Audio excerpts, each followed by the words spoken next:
Jayashree Liberty Hospitals, on the occasion of 11th anniversary, free OP consultation and 20% discount in OP. Contact.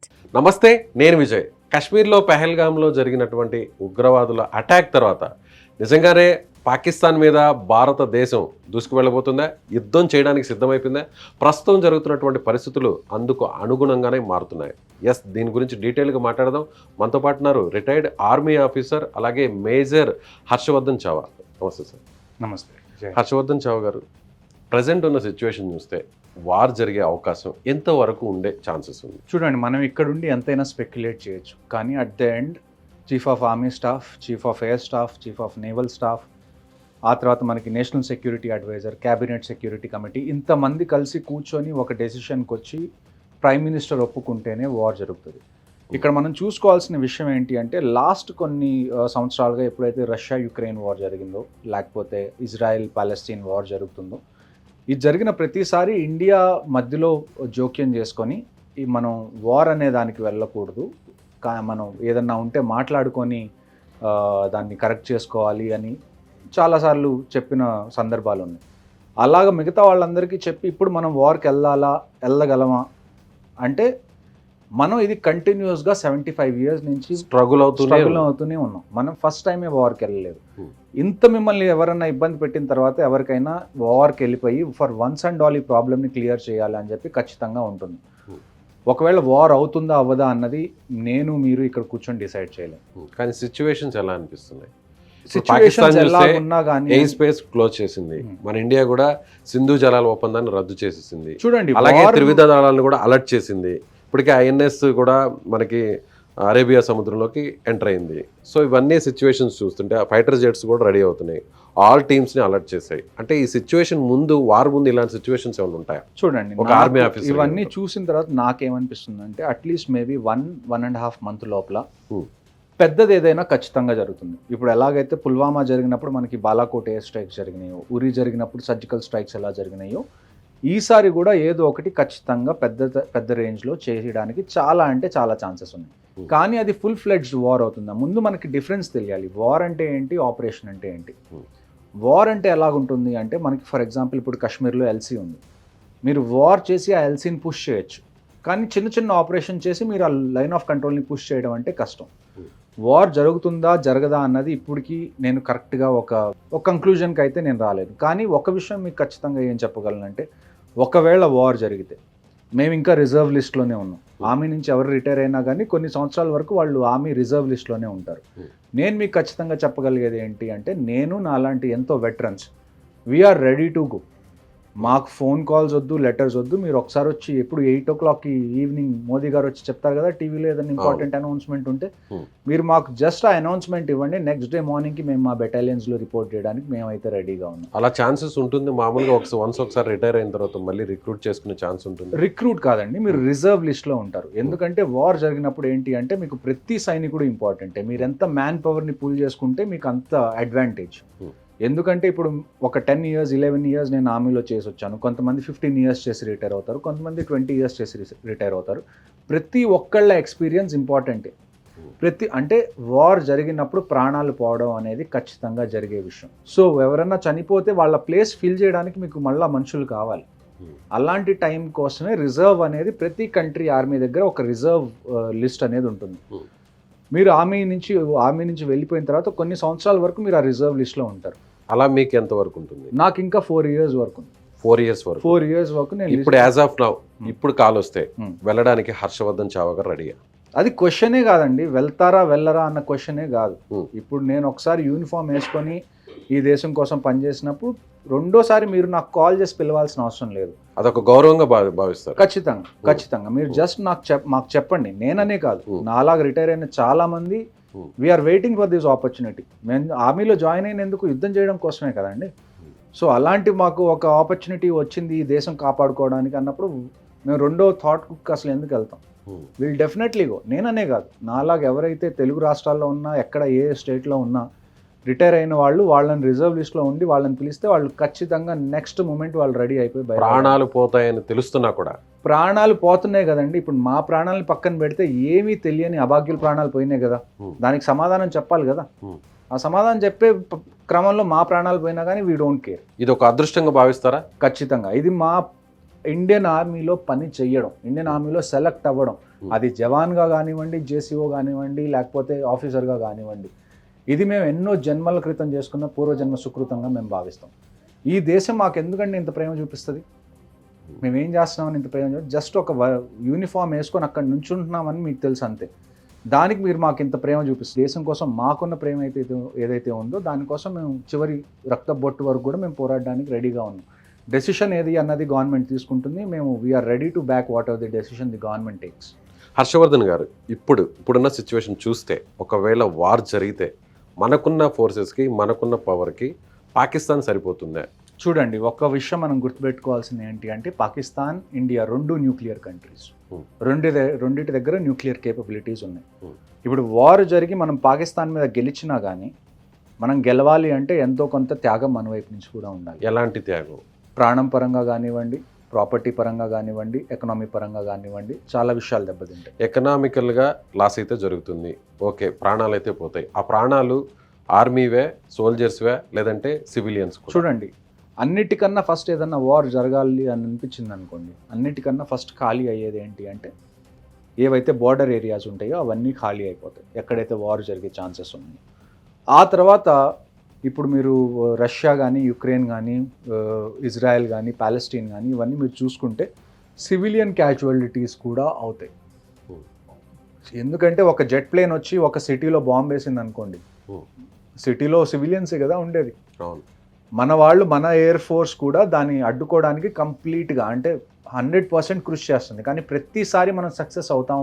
ఇప్పుడు ఒక cricket match ఉందండి, లేకపోతే ఒక volleyball match ఉంది, ప్రతిసారి ఒకే టీం గెలుస్తుందని మీరు చెప్పగలరా? చెప్పలేరు. కానీ ఒక 10 మ్యాచ్లు ఉంటే అందులో 8 మ్యాచ్లు ఒక టీం గెలవచ్చు, అది strong team. Same India versus Pakistan కూడా అలానే ఉంటుంది. 80% మనం ఏదన్నా సక్సెస్ సాధిస్తే 20% లాస్ అయ్యే ఛాన్స్ కూడా లాస్ అయ్యే ఛాన్స్ ఉంటుంది. వార్కి ఉండే కాన్సిక్వెన్సెస్ అవి. వార్ ఎక్కడ ఈ ప్రపంచంలో ఎక్కడ వార్ జరిగినా ఇది మాత్రం ఖచ్చితంగా అవుతుంది. Loss of life, loss of property, loss of economy అనేది అవుతుంది.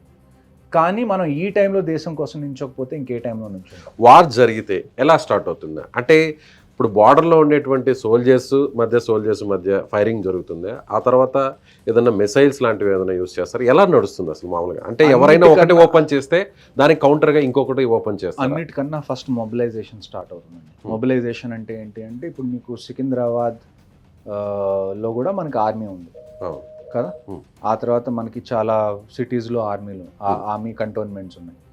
ఇక్కడున్న వాళ్ళందరూ ఫ్రంట్ లైన్స్కి వెళ్ళిపోతారు. అది మీకు ఫస్ట్ ఇండికేషన్ వార్ జరిగే ఛాన్సెస్ ఉన్నాయని. ఫ్రంట్ లైన్ అంటే ఇప్పుడు ఇండియా బార్డర్స్ ఏవైతే ఉన్నాయో అక్కడికి వెళ్ళిపోతారు. ఎక్కడైతే కాన్ఫ్లిక్ట్ ఏరియాస్ ఉన్నాయో అక్కడికి, కాశ్మీర్కి కానివ్వండి, పంజాబ్లో కూడా మనకి బార్డర్ ఉంది, రాజస్థాన్లో కూడా ఉంది, గుజరాత్లో కూడా ఉంది. ఎక్కడైతే యుద్ధం జరిగే ఛాన్సెస్ ఉన్నాయో అక్కడికి అన్ని డిప్లాయ్ అవ్వడానికి ఇక్కడి నుంచి బయలుదేరడం స్టార్ట్ అవుతుంది. కానీ బయలుదేరినంత మాత్రాన యుద్ధం జరుగుతుందా అంటే తెలీదు. యాజ్ ఎ ప్రికాషన్, ఓకే, ఒకవేళ యుద్ధం జరగాల్సి వచ్చింది, ఖచ్చితంగా జరగాలి అంటే కనీసం కొన్ని రోజుల ముందు నుంచి ఇక్కడి నుంచి మిగతా ఫోర్సెస్ అన్ని అక్కడికి రీచ్ అవ్వాలి. ఇప్పుడు పాకిస్తాన్లో అదే జరుగుతుంది. ఎప్పుడైతే ఈ ఇన్సిడెంట్ అయిందో పాకిస్తాన్ వాళ్ళకి భయం పట్టుకుంది, మనం ఏమన్నా చేస్తాము పెద్ద రేంజ్లో అని. అందుకని వాళ్ళ మిలిటరీ వెహికల్స్ కానివ్వండి, వాళ్ళ సోల్జర్స్ కానివ్వండి, వాళ్ళందరూ ఫ్రంట్ లైన్స్కి వచ్చి అక్కడ డిప్లాయ్ అవుతున్నారు. ఈవెన్ ఫైటర్ జెట్స్ కూడా అక్కడ తీసుకెళ్తున్నారు.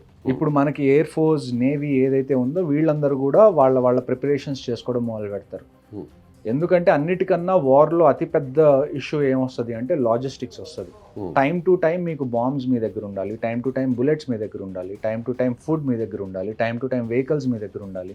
కావాల్సిన ఆ టెరైన్లో, ఆ పాయింట్లో ఏ ఎక్విప్మెంట్ మీకు సూట్ అవుతుందో ఆ ఎక్విప్మెంట్ అనేది మీ దగ్గర ఉండాలి. సో వార్ అనేది చిన్న విషయం కాదు.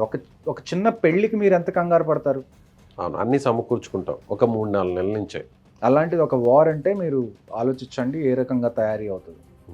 సో దాన్ని బట్టి మీరు అన్నిటికన్నా ఫస్ట్ ఇండికేషన్ వార్ అవ్వడానికి ఛాన్సెస్ ఉన్నాయి. ఖచ్చితంగా అవుతుందని నేను చెప్పట్లేదు. ఛాన్సెస్ ఎప్పుడు ఉంటాయి అంటే అందరూ ఎవరైతే సోల్జర్స్, ట్రూప్స్ అయితే ఎవరైతే ఉంటారో, ఆర్మీ, నేవీ, ఎయిర్ ఫోర్స్, వాళ్ళు ఫ్రంట్ లైన్స్కి ఎప్పుడైతే వెళ్తారో అప్పుడు ఒక ఇండికేషన్ వార్ జరిగే ఛాన్స్ ఉంది, 2 కంట్రీస్ మధ్య టెన్షన్స్ పెరిగినాయి అని చెప్పుకోవడం. అంటే ఇప్పుడు పాకిస్తాన్ సిద్ధంగా ఉందనుకోవచ్చా? పాకిస్తాన్ సిద్ధంగా ఉండాలి అంటే సిద్ధంగా ఉంటే సరిపోదండి. Hmm. వాళ్ళు వార్ని ఎన్ని రోజులు తట్టుకోగలరు అన్న దాని మీద డిపెండ్ అవుతుంది. Hmm. ఇప్పుడు మన ఎకానమీ కానివ్వండి, మన దగ్గర ఉన్న టెక్నాలజీ కానివ్వండి, మన దగ్గర ఉన్న ఎక్విప్మెంట్ కానివ్వండి, మనం కంటిన్యూస్గా ఫైట్ చేస్తే ఒక 2 సంవత్సరాలు మనం కంటిన్యూస్గా ఫైట్ చేయొచ్చు అని అనుకున్నాం అనుకోండి. పాకిస్తాన్ దగ్గర 2 సంవత్సరాలు ఫైట్ చేసే అంత కేపబిలిటీ ఉందా? ఫైట్ అంటే ఎలాంటి ఫైట్? అంటే ఫైట్ అంటే అన్ని man to mans only Man firing to చేసుకోవడమా, man, లేదంటే air to air. మిసైల్స్ లాంటివి వేయడమా, అన్ని. ఫైటర్ జెట్స్ తో అన్ని. అక్కడ వార్ లో పార్టిసిపేట్ చేయడం? ట్యాంక్స్ వెళ్తాయి, ఎయిర్ క్రాఫ్ట్స్ వెళ్తాయి, మనకి షిప్స్ వెళ్తాయి, ఎయిర్ క్రాఫ్ట్ క్యారియర్స్ వెళ్తాయి, సబ్మరీన్స్ వెళ్తాయి. ఉన్న ప్రతి వనరులు ఏవైతే ఉన్నాయో మనకి ఆ ప్రతి వనరుల్ని మనం వాడుకుంటాం. కానీ ఎప్పుడు ఎలాగ వాడుకుంటాం అన్నది అది ప్లానింగ్ని స్ట్రాటజీని బట్టి ఉంటుంది. వార్ రూల్స్ ఎలా ఉంటాయి సార్? అంటే డైరెక్ట్గా ఆర్మీ పోస్టులనే టార్గెట్ చేస్తారా, మిలిటరీ ఆపరేషన్ జరిగే వాటినే టార్గెట్ చేస్తారా, లేదంటే సివిలియన్స్ ఉన్న ప్లేసెస్ని కూడా టార్గెట్ చేసే రైట్స్ ఉంటాయి? చూడండి, వార్ రూల్స్ అనేవి రూల్స్ మీరు ఎంతైనా పెట్టండి, ఒకసారి వార్ జరిగినప్పుడు it is bound to be dirty. War అంటేనే మనకి ఏదైనా జరగచ్చు. అలాంటి చోట మీరు రూల్స్ ఫాలో అవుతారా, వాళ్ళు రూల్స్ ఫాలో అవుతారా అని ఆలోచించడం కూడా వేస్ట్ నన్ను అడిగితే. అట్ ది ఎండ్ మనకు కావాల్సింది ఏంటి అంటే మనకి విక్టరీ కావాలి. ఇది ఒక క్రికెట్ మ్యాచో లేకపోతే ఒక స్పోర్ట్స్ మ్యాచో కాదు, మీరు ఓడిపోయినా కానీ పర్లేదులే నెక్స్ట్ టైం చూసుకుందాం అని అనుకోవడానికి. నేను చెప్పేది ఏంటంటే if you have to play dirty we will play dirty. మాకేమి ఇబ్బంది లేదు. అట్ ది ఎండ్ మాకు కావాల్సింది ఏంటి అంటే ఈ ప్రాబ్లం మాటికి మన మీదకి రాకుండా ఉండాలంటే ఏం చేయాలో అది చేయడానికి ఒకవేళ గవర్నమెంట్ వారే ఫైనల్ డెసిషన్ అని అనుకుంటే we will support them and we will go to the front lines. మళ్ళీ ఇలాంటి ఉగ్రవాదం రాకుండా చేయాలంటే ఉగ్రవాద స్థావరాలు ఎక్కడున్నాయో ఆ ప్లేస్ని మన కంట్రోల్లోకి తీసుకుంటే ఎలా ఉంటుంది? జస్ట్ లైక్ పిఓకేలో చాలా లాంచ్ ప్యాడ్స్ ఉన్నాయి, చాలా మదర్సాస్ ఉన్నాయి. అక్కడి నుంచి అయితే ఈ టెర్రరిస్ట్ని వాళ్ళు మ్యానుఫ్యాక్చర్ చేస్తారు, వాళ్ళని బ్రెయిన్ వాష్ చేసి. కానీ ఈ కలుపు మొక్కకి నీళ్లు పోస్తుంది ఎవరు? Pakistan army, ISI. సో ఇన్ని రోజులు మనం చేసిన ఒక తప్పు ఏంటి అంటే ఆర్మీ హెడ్ క్వార్టర్స్ రావల్పిండిలో చేయాల్సిన ఫైట్ మనం శ్రీనగర్లో చేస్తున్నాం. మీకు అర్థమైందని నేను చెప్పింది? ప్రాబ్లం ఎక్కడుందో అక్కడికి వెళ్ళి మనం ఫైట్ చేయట్లేదు, ప్రాబ్లం ఎక్కడికి వస్తుందో అక్కడికి వచ్చి ఫైట్ చేస్తున్నాం. మన దగ్గరే ఉండి మనం బయట నుంచి వచ్చే వాళ్ళతో ఫైట్ చేస్తున్నాం, మనం మాత్రం ఎక్కడికి బయటికి వెళ్ళి ఫైట్ చేయట్లేదు. ఎన్ని రోజులు అని చెప్పి మీరు ఈ హిస్టరీ ఫ్యాక్ట్స్తో కూర్చుంటారు? India is the only country which never invaded any other country అని. శాంతి కాముకులం, ఒక చెంప చూపిస్తే ఇంకో చెంప చూపించే తత్వం మనది. ఇలాంటివన్నీ అవసరం లేదంటారు ఇప్పుడున్న సిచ్యువేషన్. ఆ కుటుంబాలను చూస్తుంటే ఇప్పుడున్న సిచ్యువేషన్ కాదండి, ఎప్పుడు కూడా ఈ కోర్ట్స్ అనేవి మనకి పనికిరావు. వ్యాలిడేట్ చేయండి. ఫర్ ఎగ్జాంపుల్ ఒక కోర్ట్ నేను మీకు చెప్తాను, an eye for an eye makes the whole world blind అంటారు. That's a very stupid argument. an eye for an eye makes the competition equal. అవునా కదా? ఇప్పుడు అంతే కదా, ఇద్దరు ఉన్నారు, ఒక వ్యక్తి కన్ను నేను పీకేశాను, నేను రెండోసారి వాడి మీదకి వెళ్ళేటప్పుడు నాకు అడ్వాంటేజ్ ఉంటుందా? ఉండదా?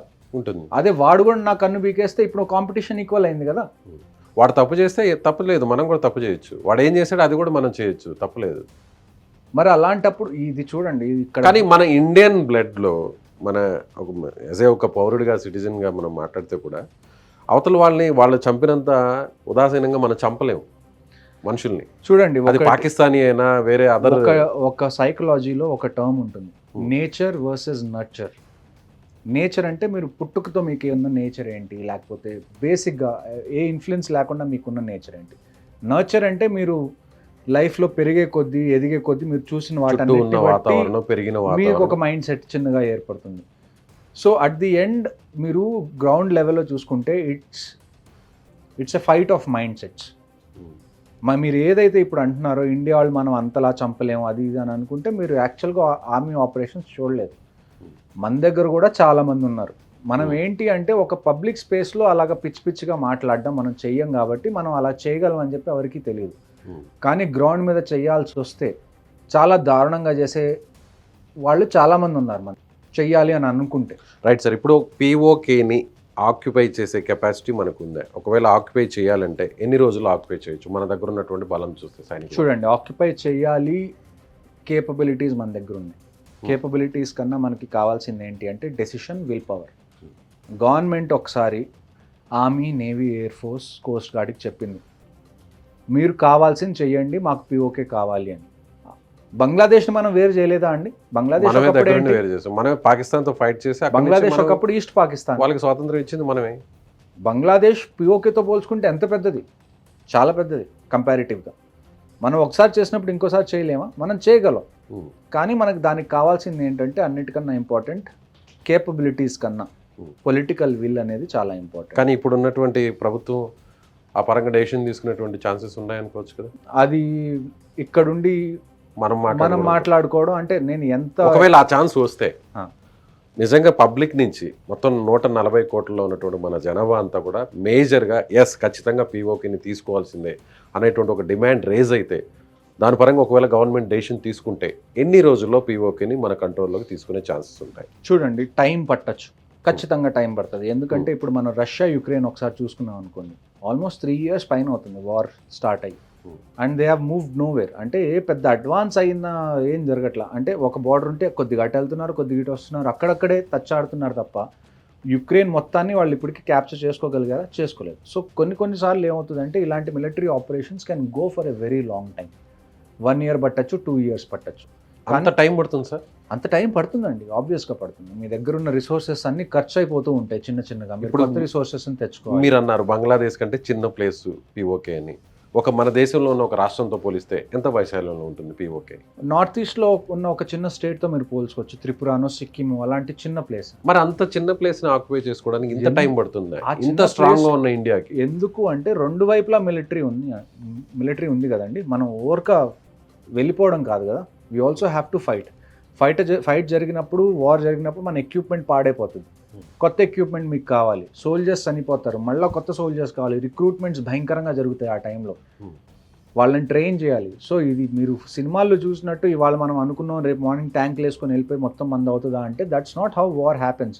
అంతెందుకంటే మీరు ఒక చిన్న హైదరాబాద్లోనో పాత బస్తీలోనో ఎక్కడన్నా అల్లర్లు జరిగినాయి, పోలీసులకు ఎన్ని రోజులు పడుతుందండి కంట్రోల్ చేయడానికి? టైం పడుతుందా పట్టదా? పడుతుంది. కనీసం ఒక వారం రోజులు మీరు కర్ఫ్యూ విధిస్తే తప్ప అక్కడ సిచ్యువేషన్ కంట్రోల్లోకి రాదు. సో కర్ఫ్యూ విధిస్తే అది. కానీ ఇక్కడ మీరు కర్ఫ్యూ విధించడానికి కూడా లేదు. ఎందుకంటే ఇక్కడ పోలీస్ ఉంది, ఒక్క పోలీస్ డిపార్ట్మెంట్, వాళ్ళే అన్నిటికన్నా టాప్, వాళ్ళు ఏ చెప్తే అది చేయాలి. కానీ మీరు పీఓకే దగ్గరికి వెళ్ళినప్పుడు మీరు ఒక్క ఆర్మీనే కాదు కదా ఉంది, ఎదురుగా మీకు పాకిస్తాన్ ఆర్మీ కూడా ఉంది. So there will be conflict. So మీకు అంత తొందరగా అయిపోతుందా అంటే మూవీస్లో అయినట్టు అలా అవ్వదు. It will take time. నిజంగా అదే జరిగితే సామాన్య పౌరుల మీద కూడా భారం పడే అవకాశం ఉంది. ఇక్కడ కూర్చున్నటువంటి మన తెలుగు స్టేట్స్లో కూడా ప్రతి భారతదేశ పౌరుడి మీద ఆ ఇంపాక్ట్ ఉంటుంది. చూడండి, వార్ అనేది చాలా ఖర్చుతో కూడుకున్నటువంటి విషయం. ఇప్పుడు ఆల్రెడీ ఏదైతే ఎకానమీ ఉందో ఆ ఎకానమీ దెబ్బతింటుంది కొద్ది గొప్ప. దానికి తోడు మనకి ఖర్చు పెరుగుతుంది, మనకి ఎక్విప్మెంట్ కావాలి. కొన్నిసార్లు ఇలాంటి టైంలోనే ఏమవుతుందంటే కొన్ని కంట్రీస్ మన అడ్వాంటేజ్ తీసుకోవచ్చు మనల్ని, ఎందుకంటే మనకి ఎక్విప్మెంట్ తొందరగా కావాలి. అలాంటి టైంలో మనం ఆ కంట్రీస్ని ఎక్విప్మెంట్ అడిగినప్పుడు వాళ్ళు కొన్ని కండిషన్స్ పెట్టచ్చు, ఎందుకంటే వాళ్ళకి తెలుసు వీళ్ళకి ఇప్పుడు అర్జెంట్గా కావాలి అని చెప్పి. సో లాస్ట్ టైం కూడా నేను మీతో మాట్లాడినప్పుడు మేక్ ఇన్ ఇండియా అనేది ఎందుకు ఇంపార్టెంటో అందుకే చెప్పింది. ఒకళ్ళ మీద మనం డిపెండ్ అవుతున్నాము, ఎంత డిపెండ్ అయితే ఇలాంటి కఠినమైన టైం వచ్చినప్పుడు మనకి డిసడ్వాంటేజ్ దానివల్ల. ఇప్పుడు అమెరికా ఉక్రెయిన్ ప్రెసిడెంట్కి జరిగినటువంటి ఆ సంభాషణ ఒక ఉదాహరణగా చెప్పొచ్చా?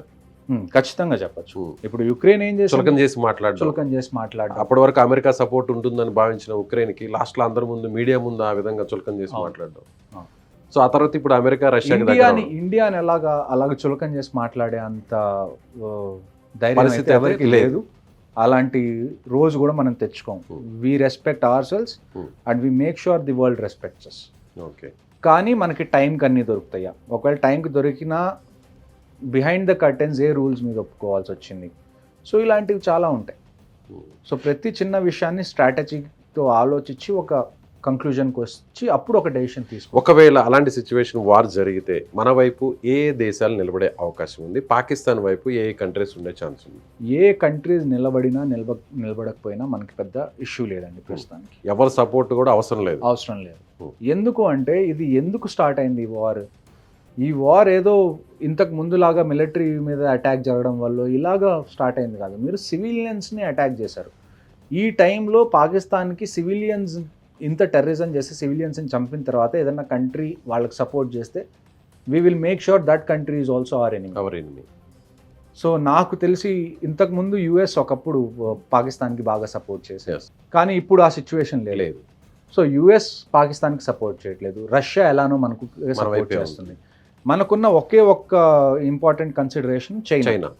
కానీ ఇప్పుడు చైనా ఏమవుతుంది అంటే యుఎస్కి చైనాకి మధ్యలో ట్రేడ్ వార్ ట్రేడ్ జరుగుతుంది. వార్ నడుస్తుంది. సో వాళ్ళు దాంట్లో బాగా చిక్కుకున్నారు. ఉమ్, ఇంకొకటి ఏంటి అంటే మీరు షీ జిన్పిన్ని చూసారనుకోండి, చైనా ఎవరైతే హెడ్ ఉన్నారో ఆయన ఒక రకంగా చూసుకుంటే డిక్టేటర్షిప్ కదండి చైనాలో. అవును. ఆయన చైనాకి దేవుడు ఒక రకంగా, రాజు దేవుడు అనొచ్చు, దేవుడు. రాజు కన్నా కూడా ఆయనే ప్రధానమంత్రి. ఆయనే మొత్తం. అలాంటి ఆయన అధ్యక్షుడు. ఇప్పుడు మలేషియా వియత్నాం తిరగాల్సి వస్తుంది ఆయనంతటా ఆయన సపోర్టింగ్ కోసం. సపోర్ట్ కోసం. అమెరికా మాతో ఇలా చేస్తుంది, మీరు ఇప్పుడు అమెరికాను వదిలేసి మాతో కలవండి అని. ఈవెన్ ఇన్ఫాక్ట్ వాళ్ళు పిఎం మోదీని కూడా మాట్లాడడానికి పిలిచారు ఈ మధ్య కాలంలో. ఉమ్, మీరు చైనా రండి, షీ జిన్పిన్ మీరు మాట్లాడుకోండి అని. సో చైనా కూడా ఇప్పుడు మనల్ని ఏమన్నా అనడానికి ఛాన్స్ లేదు. ఎందుకంటే మనకి పడిన దెబ్బ ఆర్మీ మీద పడిన దెబ్బ కాదు, సివిలియన్స్ మీద పడిన దెబ్బ.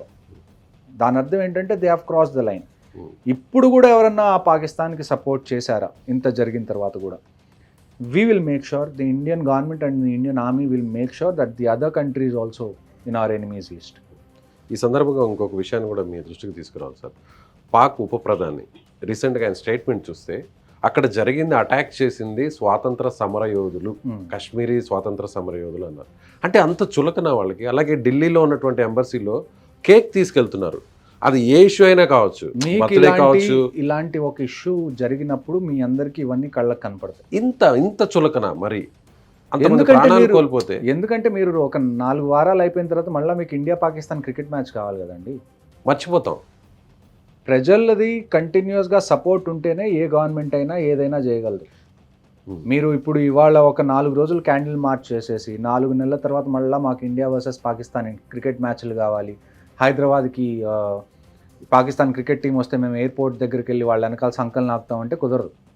కానీ నిజంగా నాకు కూడా ఆ పెయిన్ ఉంది సార్. అంటే నేను ఫ్యామిలీతో వెళ్ళాను ఇదే బైసరన్ ప్రాంతానికి. ఎక్కడైతే టూరిస్టులను చంపారో ఆ ప్లేస్లో నా ఫ్యామిలీతో, నా పాపతో ఉన్నాను, పిల్లలతో చాలా ఓపెన్గా ఫ్రీగా. మా పిల్లలు అయితే 2-3 కిలోమీటర్లు తిరుగుతూ 1 గంట వాళ్ళే స్పెండ్ చేసి పిల్లలందరూ. అలాంటి సిచ్యువేషన్ నాకు ఎదురైతే నాకు ఇప్పటికి కూడా నిద్ర పట్టట్లేదు. మీరు ఒక్కసారి చూస్తేనే మీకు ఇలా అనిపించింది. I was there for 3.5 years every day doing the same thing. మీరు ఒక వైపు నుంచి మీకున్న ప్రతి ఎఫర్ట్ మీరు పెట్టడానికి రెడీగా ఉంటారు. అండ్ అట్ ది ఎండ్ ఇలాంటి వాళ్ళు ఎవరో ఒకళ్ళు వచ్చి వాళ్ళని ఫ్రీడమ్ ఫైటర్స్ అంటారు. So it's demotivating for us also. కానీ మోటివేషన్తో జరగదండి పని. మీకు ఒక ఇంపార్టెంట్ విషయం చెప్తాను. 1971లో ఎప్పుడైతే పాకిస్తాన్ వార్ జరిగిందో, ఇండియా పాకిస్తాన్ బంగ్లాదేశ్ని మనం విడదీసామో, ఫీల్డ్ మార్షల్ శామ్ మానిక్షా గారికి వార్ చేయమని చెప్పి ఆల్మోస్ట్ ఒక 1 year ముందు చెప్పారు ఇందిరాగాంధీ గారు. ఫీల్డ్ మార్షల్ శామ్ మానిక్షా గారు ఏమన్నారంటే ఇందిరాగాంధీ మొహం మీద, మీరు ఓడిపోవాలి అని అనుకుంటే నేను రేపు వార్ మొదలు పెడతాను, అలా కాదు మీరు ఖచ్చితంగా గెలవాలి అని అనుకుంటే నాకు ఇంత టైం ఇవ్వండి. ఎప్పుడైతే మాన్సూన్ స్టార్ట్ అవుతాయో, ఎప్పుడైతే నదులు పెద్దగా అయిపోతాయో, అక్కడ ఎప్పుడైతే మనకి కండిషన్స్ ఫేవర్గా ఉంటాయో, ఈ ఫ్యాక్టర్స్ అన్నిటినీ చూసుకొని వార్ చేస్తారు. ఇవాళ అనుకోగానే రేపు మార్నింగ్ అన్ని ట్యాంక్స్ వేసుకొని వెళ్ళిపోతే మీరు చచ్చిపోతారు. There is no point. అంటే మీరు you always fight to win, you don't fight to lose. Just ప్రజల ఎమోషన్స్ మీద ఒక డెసిషన్ అయితే తీసుకోదు ఏ బుద్ధున్న గవర్నమెంట్ అయినా. గవర్నమెంట్ ఎప్పుడు ఎలా డెసిషన్ తీసుకుంటుందంటే చీఫ్స్ అందరినీ పిలుస్తారు, ఆర్మీ, నేవీ, ఎయిర్ ఫోర్స్ వాళ్ళని, నేషనల్ సెక్యూరిటీ అడ్వైజర్ని పిలుస్తారు, డిఫెన్స్ మినిస్టర్ ఉంటారు, ఎక్స్టర్నల్ అఫైర్స్ మినిస్టర్ ఉంటారు. ఎందుకంటే వార్ జరిగిన తర్వాత మనకి వేరే ఏ కంట్రీ దగ్గర నుంచి కూడా ప్రెషర్ రాకూడదు. దాన్ని హ్యాండిల్ చేయాలి అంటే జయశంకర్ గారు వేరే కంట్రీస్ ఫారెన్ మినిస్టర్స్ మాట్లాడుతున్నారు. సో ఇన్ని జరిగిన తర్వాత ఒక డెసిషన్కి వస్తారు. వార్ జరిగినా జరగకపోయినా ఒక విషయం నేను ఖచ్చితంగా చెప్పేది ఏంటంటే వచ్చే 1.5 monthలో పాకిస్తాన్కి ఆన్సర్ అయితే దొరుకుతుంది. ఖచ్చితంగా అది ఏ రూపైనా అయినా సరే. కానీ వారే ఇంకా మనకి పర్మనెంట్ సొల్యూషన్ అని అనుకుంటే నేను మీకు ఇందాక చెప్పాను, we are ready to go to the front lines, we are ready to contribute. ఇంకొక డెసిషన్ కూడా తీసుకుంది సార్ గవర్నమెంట్, సింధు జలాల్ని నిలిపివేయడం. సో సింధు వాటర్ని మనం స్టాప్ చేస్తే ఇండస్ రివర్ని మనం స్టాప్ చేస్తే, ఇప్పుడు చూడండి మొత్తం పాకిస్తాన్కి 6 రివర్స్ ఉన్నాయి. 6 రివర్స్లో 3 రివర్స్ కంప్లీట్గా ఇండియా కంట్రోల్లో ఉన్నాయి. 3 రివర్స్లో 20% ఇండియా దగ్గర ఉన్నాయి, 80% మనం పాకిస్తాన్లోకి పంపించాల్సింది ఇండస్ వాటర్ ట్రీటీ ప్రకారం. కానీ ఇప్పుడు ఏంటి అంటే మనం వాటర్ వాళ్ళకి పంపించాల్సిన అవసరం లేదు. కానీ గ్రౌండ్ మీద ఇది ఇంప్లిమెంట్ అవుతుందా అంటే ఇట్ విల్ టేక్ టైం. ఎందుకంటే ఇప్పుడు మనకి గట్టిగా 2 ప్రాజెక్ట్స్ ఉన్నాయి. ఒకటి జేలం ట్రిబ్యూటరీ కిషన్ గంగా అని ఒకటి ఉంటుంది, ఒకటి చెనాబ్ మీద ఒక project, Kishan Ganga hydro electric project ఉంది, ఇంకొకటి బగ్లియాపూర్ హైడ్రో ఎలక్ట్రిక్ ప్రాజెక్ట్ ఉంది. ఈ హైడ్రో ఎలక్ట్రిక్ ప్రాజెక్ట్స్లో ఏమవుతుంది అంటే మనకి స్టోరింగ్ కెపాసిటీ అనేది పెద్ద ఎక్కువ ఉండదు, ఎందుకంటే వాటర్ మీకు కంటిన్యూస్గా రన్ అవుతేనే టర్బైన్స్ తిరిగితే మీకు అలానే ఎలక్ట్రిసిటీ అనేది ప్రొడ్యూస్ అవుతుంది. సో ఇమీడియట్గా మనం ఆ జలాలను ఆపగలమా అంటే మన దగ్గర గ్రౌండ్ మీద ఇన్ఫ్రాస్ట్రక్చర్ ఇంకా లేదు. కానీ ఇప్పుడున్న కన్స్ట్రక్షన్ టెక్నిక్స్ కానివ్వండి, టెక్నాలజీ పెరగడం వల్ల ఇంతకు ముందుతో పోల్చుకుంటే మనం చాలా తొందరగా ఇవన్నీ కన్స్ట్రక్షన్ చేయగలం. So maybe 4 to 5 years or 6 years down the lane మనం ఏదైతే ఇవాళ ఒక డెసిషన్ తీసుకున్నామో ఆ డెసిషన్ని ఫుల్ ఫ్లెజ్డ్గా ఇంప్లిమెంట్ చేయడానికి విల్ టేక్ సమ్ టైం.